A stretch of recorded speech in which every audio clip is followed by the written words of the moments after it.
আপনার এই আজগবি কাহিনী আর শোনার সময় নেই আমার, বুঝছেন? আমার অনেক কাজ আছে। হ্যাঁ, আমি তো বাজার করতে বেরিয়েছিলাম। আমি বাজার না করলে বাড়িতে রান্না হইব না, বুঝতে? তুমি এসব কি বলছো? আমাদের এত সুন্দর কাটানো মুহূর্ত তোমার কাছে আজগবি হয়ে গেল? আমারও না ইদানিং ওকে সন্দেহ হচ্ছে। বলেন তো মনির কাকা, ওর আসল কাহিনীটা কি? আমিও জানতে চাই।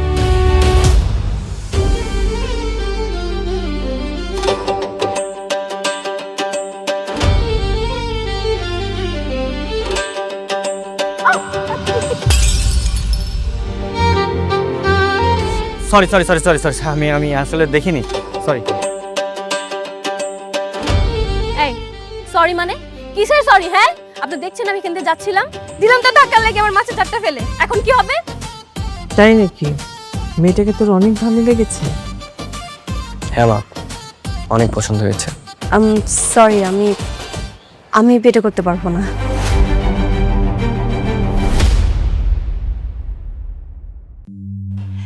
গোলাম আপনাকে সবার চোখ ফাঁকি দিল, আমার চোখও ফাঁকি দিতে পারে নাই।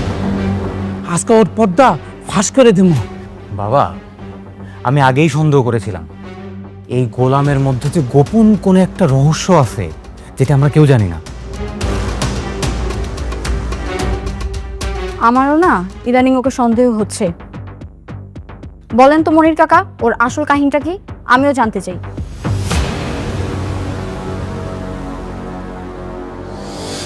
কিরে গোলাম, তুই কবি না আমি কমু?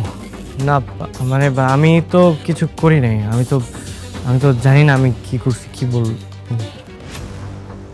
এই তুই বল কি জেনেছিস? আপনারা তো গোলামের রান্না খায়া আঙ্গুল চাটেন আর রান্নার প্রশংসা করেন, আবার মাঝে মাঝে বলেন যে আমার থেকে ও ভালো রান্না করে। ও কেমনে ভালো রান্না করে এই আসল কাহিনীটা কিন্তু আমি জানা গেছি। কার কাছে রান্না শিখছে জানেন? কুদ্দুসের কাছ থেকে রান্না শিখছে। এই জায়গায় আসার আগে ও কুদ্দুসের হোটেলে বাবুর্চির কাম করতো, সেখান থেকে রান্না শিখা আইসা ও এখানে এসে ভাব ধরে। এই বেয়াদব, এক চড়ে তো সব কটা দাঁত ফেলে দেবো। এই কথা বলার জন্য তুমি ডেকে নিয়ে আসে গোলামের আসল সত্য জানে গেছো? যা। মানে মশা মারতে কামান নিয়ে আসার অবস্থা। ওর চিল্লাপাল্লা শুনে মনে হচ্ছে গোলাম বিরাট বড় একটা ডন, যে তার আত্মপরিচয় গোপন করে এই বাড়িতে কাজের ছেলে সেজে আছে, যার সত্য এখন রিলিজ হবে। ফাজলামি হচ্ছে এখানে। সরি, আমার ভুল হয়ে গেছে, আমার মাফ করে দিন।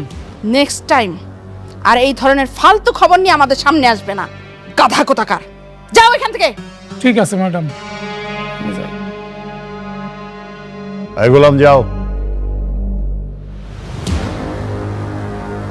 গোলাম, রান্না শেষ হয়েছে? না গো, আর একটু বাকি আছে। নাগো আবার কি? তোমাকে বলেছি না যে আমাকে নাগো হ্যাগো এসব বলবা না। দেখো, যত তুমি তো আমার স্ত্রী, তাই না? আমি তো আর বাইরে সবার সামনে ডাকতেছি না, বাসায় মাঝে মাঝে ডাকলাম। আচ্ছা, একটু পর আমি শপিং এ যাব, রেডি থেকো। আচ্ছা ঠিক আছে, যাও।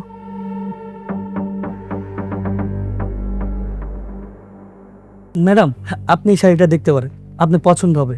এটা দুবাই সিল্কের শাড়ি, গতকালকে আমরা দুবাই থেকে ইম্পোর্ট করে নিয়ে আসছি। খুবই সুন্দর। এই শাড়িটা যদি আপনি পরেন, মাশাআল্লাহ আপনাকে অনেক সুন্দর লাগবে।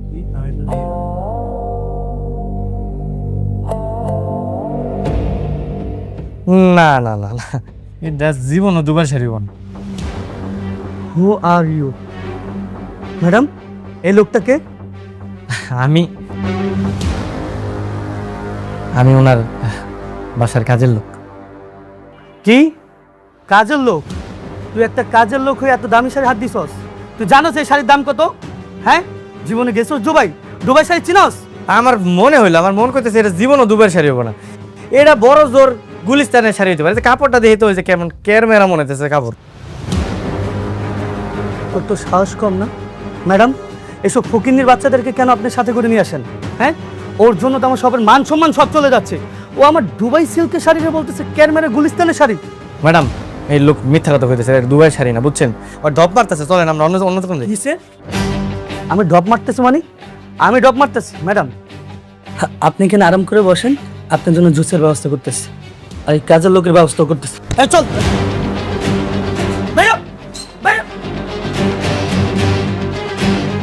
বাইরে শোরুম থেকে আমার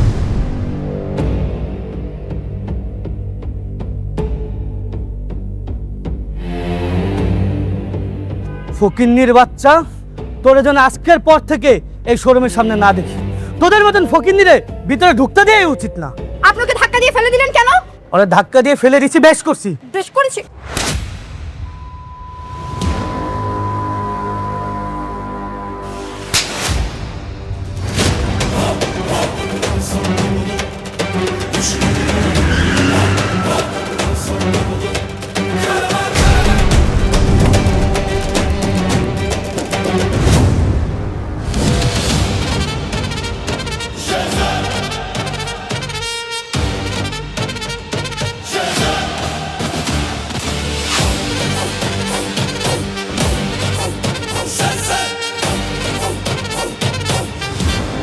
ও আমার স্ত্রী,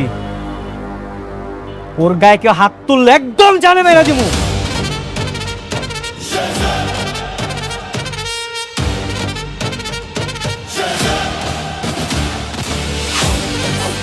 চলো।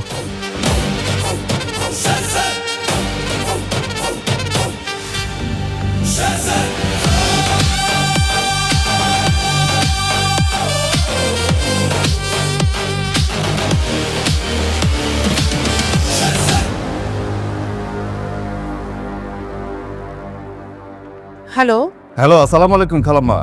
ওয়ালাইকুম আসসালাম। আপনারা কি শেজাদ স্যারের কোনো খোঁজ পেয়েছেন? হ্যাঁ, খোঁজ পেয়েছি। কোথায় থাকে ঠিকানা জানেন? না, ঠিকানা জানি না। ঠিক আছে, আমি খালাম্মা আপনাকে ঠিকানাটা পাঠাচ্ছি। আমরা অনেক কিছু মেলাতে পারছি না। আচ্ছা, প্লিজ প্লিজ। ঠিক আছে।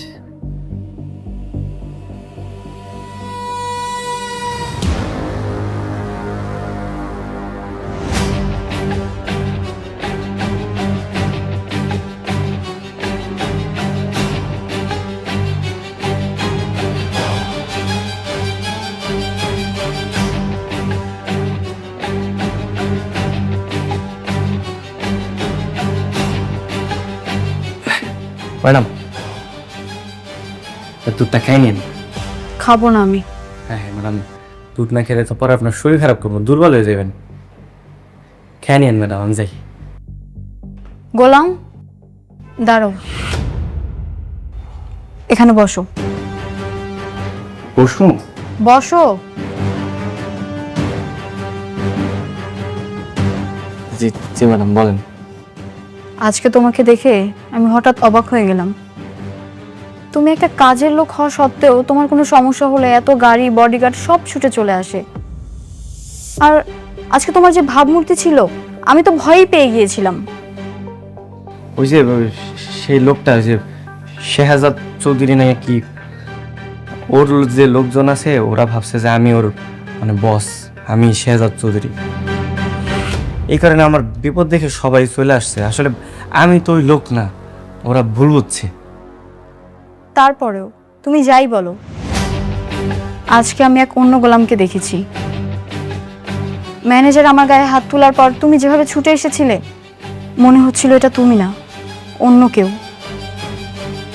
আপনি তো আমার স্ত্রী না, মানে ম্যাডাম আসলে আপনি মানে আমি আর আপনি আমরা তো স্বামী স্ত্রী, তাই না? আপনি যদি মানেন না মানেন এটা আপনার ব্যাপার, কিন্তু আপনি আমার স্ত্রী। এখন আপনার গায়ে যদি কেউ হাত তুলে আমি তো আসলে এমনি দাঁড়ায় থাকতে পারি না, তাই না? আচ্ছা ম্যাডাম, আমি যাই, রান্না করে অনেক কাজ আছে তো, আমি কাজ করি। হ্যাঁ, থাকেন।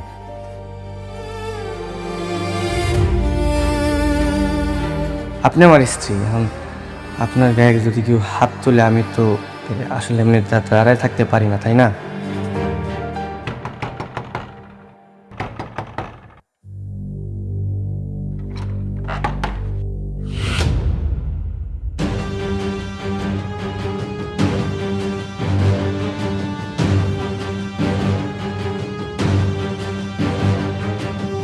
হায় হায়, সর্বনাশ!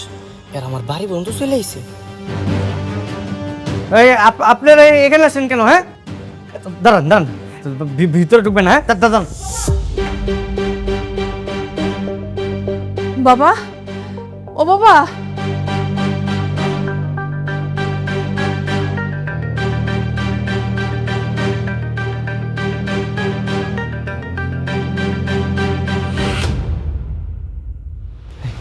আপনাদের কি মাথায় সমস্যা আছে? হ্যাঁ, আমারে খুঁজতে খুঁজতে আমার বাসা অবধি চলে আসছেন, কি কি সমস্যা? শেহজাদ, তুমি আমাদের সাথে এমন করছো কেন? বাবা তুই কবে থেকে এ বাড়িতে আছিস? মানে এখানে কি করছিস বাবা? কি আমি এই বাড়িতে কি করতেছি মানে? আমি তো এই বাড়িতেই থাকি, এই বাড়িতে রান্না বান্না করি, তারপরে ঘর মুছি, সব কাজ আমি করি। তুই তুই সব কাজ করছিস? মানে তোর নিজের কোটি কোটি টাকার সম্পত্তি, হ্যাঁ, এগুলো ছেড়ে তুই এখানে ঘর মাছিস, থালা বাসন, রান্না বান্না। তুই কি পাগল হয়ে গেছিস বাবা? ও বাবা তুই পাগল হয়ে গেছিস, তুই কি বলতেছিস বাবা? আমি পাগল হইনি, আমি ঠিক আছি। পাগল আপনারা হয়ে গেছেন। আর আমার আমার কোটি কোটি টাকার সম্পত্তি কোথেকে আসবো? কি বলতেছেন উল্টাপাল্টা? আমি আমি এই বাড়িতে থাকি, এই বাড়ির কাজের লোক, আমি এই বাড়ির জামাই। জামাই? জামাই মানে? জামাই মানে আমি এই বাড়ির মেয়ে বিয়ে করছি।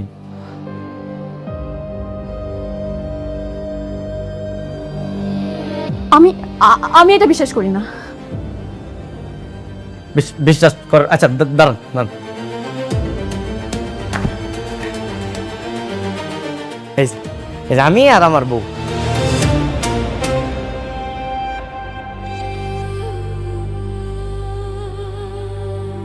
মা, মা আপনার ছেলেটা কি বলছে? মা, ওর স্ত্রী সন্তানটাকে আবার বিয়ে করছে মানে? মা আপনার ছেলেটা কি বলতেছে? মা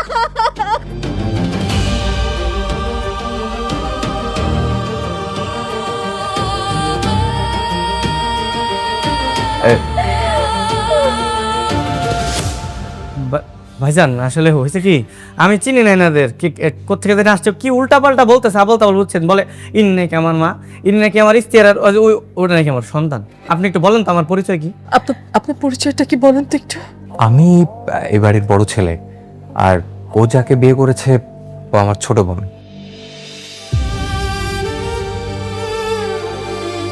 এবার বিশ্বাস হয়েছে তো আপনাকে? হ্যাঁ বিশ্বাস হয়েছে না? এবার আল্লাহর রাস্তা আমার একটু ছাড়েন, আপনারা যান। হ্যাঁ, এই উল্টাপাল্টা কথা বইলা মানে অপবাদ দিয়ে না আমার নামে। আমার সুন্দর একটা সংসার, আমার বউ শুনলে কিন্তু আবার ঝামেলা হয়ে যাবো। আপনারা যান।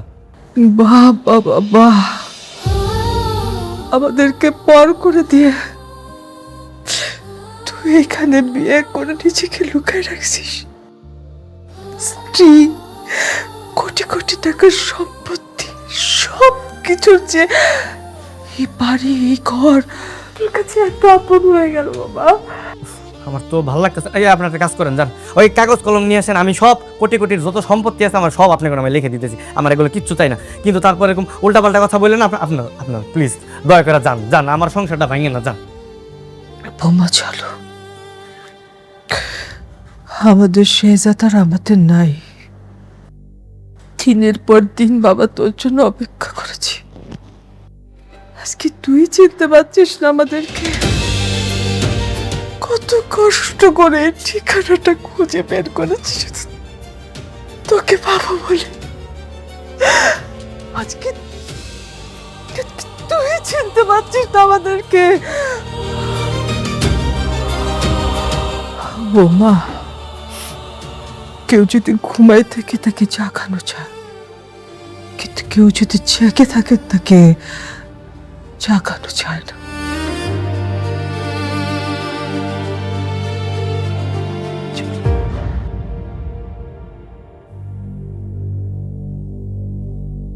বাবা, তুমি আমার বাবা। বাবা, আমি তোমাকে ছাড়া যাব না, তুমিও আমার সাথে আসো। এই সরো, আমি তোমার বাবা না, সরো। তোমার বাবা অন্য কেউ, তুমি আমার বাবা ডাকতেছো কেন? হ্যাঁ, আপনারা জানতো, জান, ডিস্টার্ব করেন না।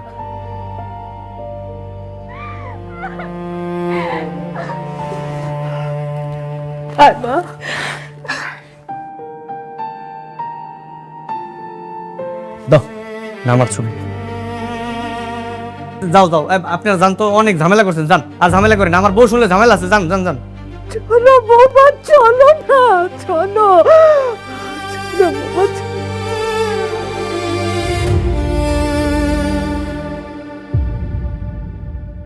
ঠিক আছে আসে বুঝি না ভাই, আমি কিন্তু এগুলো চিনি না। ঠিক আছে, যা তোর কাজ কর। এই গোলামের নামে কোটি কোটি টাকা, আর এরা গোলামের আসল পরিবার। এর রহস্য আমাকে বের করতেই হবে। মনির, জি ছোট মালিক, গোলামের আসল পরিচয় কি? ওর বাবা মাকে, কোথায় থাকে ও? আমি তো এত কিছু জানি না মালিক। জানো না মানে? তুমি না ওকে বাসায় নিয়ে আসছো? তুমি তো বলেছিল তোমার ভাতিজা হয়। ও হা, ও আমারে কাকা কাকা কয়ে ডাকে, আমি ওর লেগে ভাতিজা কয়ে ডাকি। এমনি তো রক্তের কোনো সম্পর্ক নাই তো। তার মানে ওর আসল পরিচয় ওর বাবা মা তুমি সত্যি জানো না? না, ও তো জানে না। ও ওর বাপ মার নাম কইতে পারে না। মানে হইতেছে কি, ওই যে 3-4 মাস আগে অজ্ঞান অবস্থায় ওরে নদীর ধারে পাই। তারপর আমরা বস্তিতে কয়েকজন মিলে ওরা হাসপাতালে ভর্তি করেছি। এরপর থেকে ও বস্তিতেই থাকে। শুরুতে ও কারিমের হোটেলে কাজ করতো। তারপরে একদিন আপনার আব্বা আমারে কইলো যে এই বাড়িতে একটা কাজের ছেলে দরকার, আমি ওরে এইখানে নিয়ে আইছি। এইটুকুই, এর চেয়ে বেশি কিছু আমি জানি না। খেলাটা তাহলে এখানেই। এই গোলামি তাহলে কর্মা গ্রুপ অফ কোম্পানির আসল মালিক শেহজাদ খান, যে তার স্মৃতিশক্তি হারিয়ে এই বাড়ির কাজের লোক। এইবার খেলাটা আমি খেলব। মালিক, কোনো সমস্যা? না, তুমি যাও। আচ্ছা ঠিক আছে মালিক।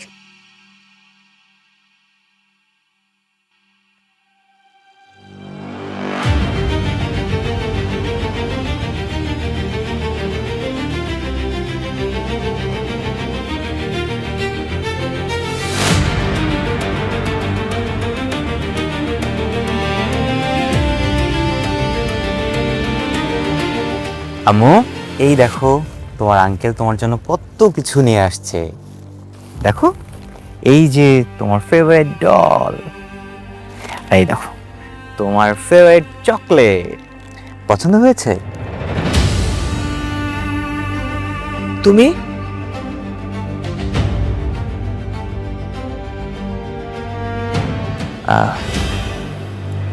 জি খালাম্মা, আমি। আসসালামু আলাইকুম। ওয়ালাইকুম আসসালাম। তুমি কি মনে করে এখানে আসছো? আমি আসলে কিছু কথা বলতে আসছিলাম। কি কথা বলতে আসছেন? দেখুন, আপনারা যাকে শেহজাদ খান ভাবছেন, ওই আসল শেহজাদ খান। ওই আপনার সন্তান। তাহলে সবকিছু জানার পর পরিচয়টা কেন গোপন করছে বুঝতে পারছি না। ভালোবাসা, শুধুমাত্র ভালোবাসার জন্য। ও আসলে আমার বোনকে পাগলের মতো ভালোবাসে।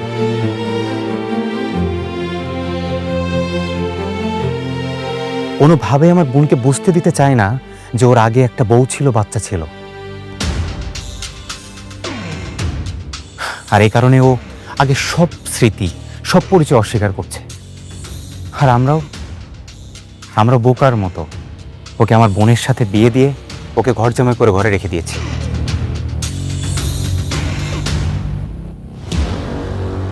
খালাম্মা, আমি আপনাদের এখানে কষ্ট বাড়াতে আসিনি। আমি আসছি এই বাচ্চাটার জন্য। আমি গতকাল ওকে দেখার পর থেকে না আমার বুকটা ভেঙে যাচ্ছে। আমি রাতে ঘুমাতে পারিনি।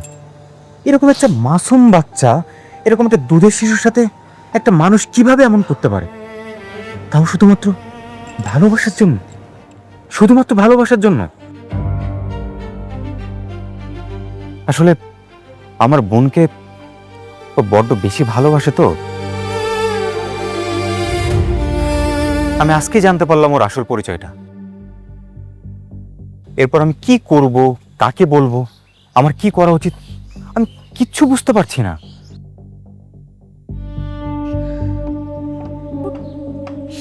আপনি এসব জানার পর এখানে আসছেন কেন? আপনার তো এখন উচিত বাড়ির সবাইকে সত্যটা বলে দেওয়া। তারপর শেহজাদের তো অনেক টাকা, কোটি কোটি টাকা। ও যদি আমার বোনকে নিয়ে অনেক দূরে কোথাও চলে যায়? তুমি আসলে কি বলতে আসছো এখানে? প্লিজ একটু পরিষ্কার করে বলো আমাদেরকে। হ্যাঁ, আমরা বুঝতে পারছি না। প্লিজ। ও গতকাল আপনাদের নিজে মুখে বলেছে ওর নামে যা আছে সবকিছু আপনাদের নামে লিখে দিবে, বিনিময়ে শুধু তার পিছু আপনাদের ছেড়ে দিতে হবে। আমি বলতে চাচ্ছি আপনারা এটা করে ফেলেন, আপনারা আপনাদের নামে এটা লিখে নেন। আমাদের কিছু দরকার নেই, আমাদের কিচ্ছু লাগবে না। অবশ্যই দরকার আছে। না মানে আপনার বাবুর ভবিষ্যতের কথা চিন্তা করেন, ওর তো একটা ভবিষ্যৎ আছে। সে যারা আপনাদের সাথে যে ধোঁকা দিছে, আপনারা কি ওকে ওকে কিছু বলবেন না? মানে ওর সাথে কি এমনটা হওয়া উচিত না? বৌমা, ঋষাদ ঠিক কথাই বলেছে। এই সম্পত্তিটা পুরো শেহজাদের না, এটা শ্বশুরের। এখানে পুরোপুরি হক আছে আমার ফ্রেয়ার। শেহজাদ যদি নিজেকে বদলাতে পারে, তাহলে তুমি কেন তোমার হকটা ছাড়বে বৌমা? হ্যাঁ অবশ্যই। এক কাজ করুন, আপনারা কালকে লয়ারের কাছে চলে আসুন, আমি কালকে শেহজাদকে বুঝিয়ে ওকে ওখানে নিয়ে আসছি, কোনো সমস্যা নেই। আসলে ও আমার বোনের জন্য সবকিছু করতে পারে, সবকিছু ছেড়ে দিতে পারে। কিন্তু আপনি কেন আমাদের হেল্প করতে চাচ্ছেন? আসলে সবকিছুর উপরে তো ন্যায় বিচার। আমার বোনের জামাই হলে কি হবে, আমি তো আসলে ন্যায় বিচার থেকে সরে আসতে পারি না। আর সবচেয়ে বড় বিষয় এই বাবুটা, এই বাবুর এখানে থাকার কথা না, এই বস্তিতে না, ওর থাকার কথা তো রাজপ্রাসাদে। ও কেন এখানে থাকবে? দেখুন, আমি মন থেকে করতে চাচ্ছি আপনাদের জন্য, আমার নিজের সন্তুষ্টির জন্য। আমাকে প্লিজ না করবেন না, প্লিজ, আই ইনসিস্ট। ঠিক আছে, তোমার যেটা ভালো মনে হয় তুমি সেটাই করো, আমার কিছু বলার নেই।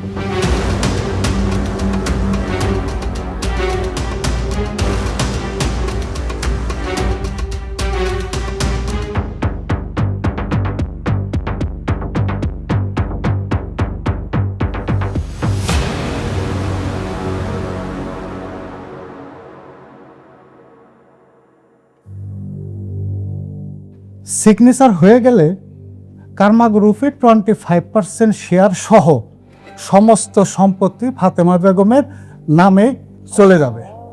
এইটা আর ফেরানো যাবে না। কোনো সমস্যা নেই, নেক। আপনি আমার একটা কাগজ দেন, আমি সাইন করে দিতেছি। কি কি লাগবে সব নিয়ে নেক, আমার একটু শান্তিতে সংসার করতে দিলেও। তুই কার সাথে শান্তিতে সংসার করবি? আমার বউয়ের সাথে সংসার করব, ঋতুর সাথে। আমি ওরে ছাড়া থাকতে পারবো না। আমার আপনারা ছাইরা দেন। তোর কি মেয়েটার জন্য একটুকু খারাপ লাগতেছে না?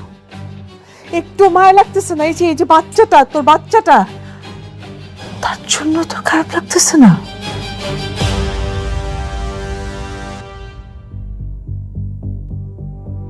বাবা, তুমি আমাদের চিনো না?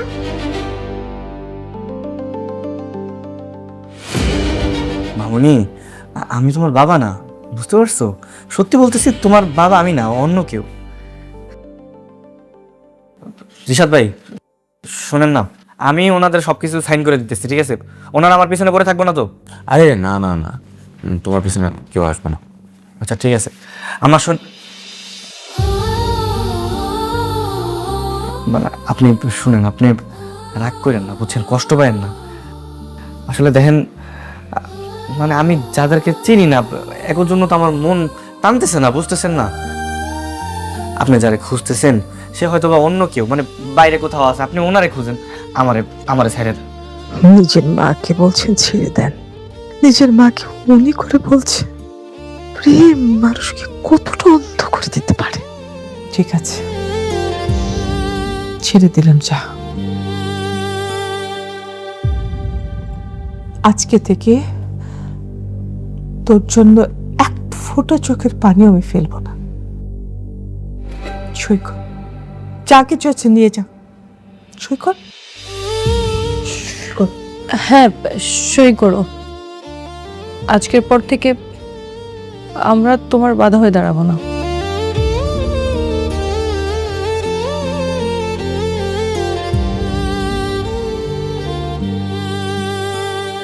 যে মানুষ নিজের মেয়ের চোখের দিকে তাকিয়েও বলতে পারে আমি তাকে চিনি না, সে কখনো ফিরে আসার যোগ্য না।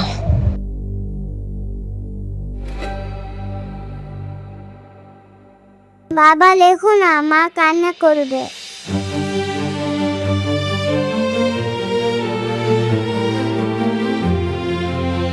আরে সই করে ফেলো, বাচ্চাদের কথায় কান দিও না, সই করো।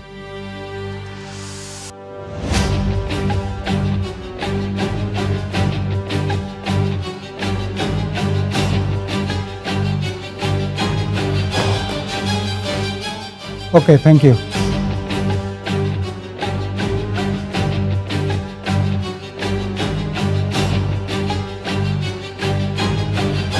ঝামেলা শেষ, আমি সাইন করে দিছি, আপনারা থাকেন, আমি যাই।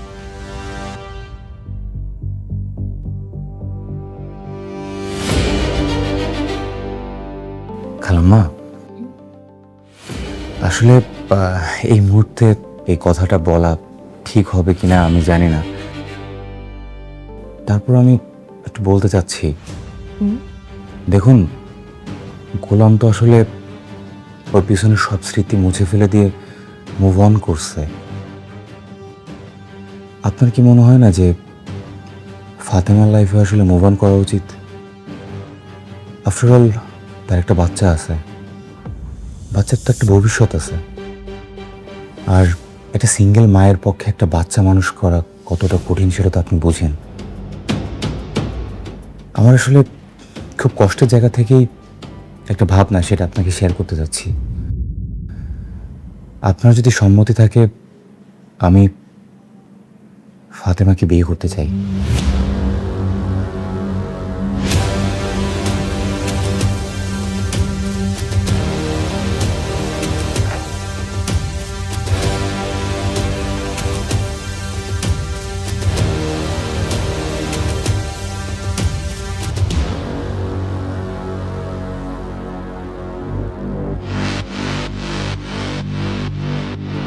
উনি এখানে কি করছেন? উনি আমার হাজবেন্ড। কেন, কি হয়েছে? আমরা অথেন্টিক সোর্স থেকে জেনেছি যে ওনার ব্যাংক অ্যাকাউন্টে 2000 কোটি টাকার অবৈধ লেনদেন হয়েছে।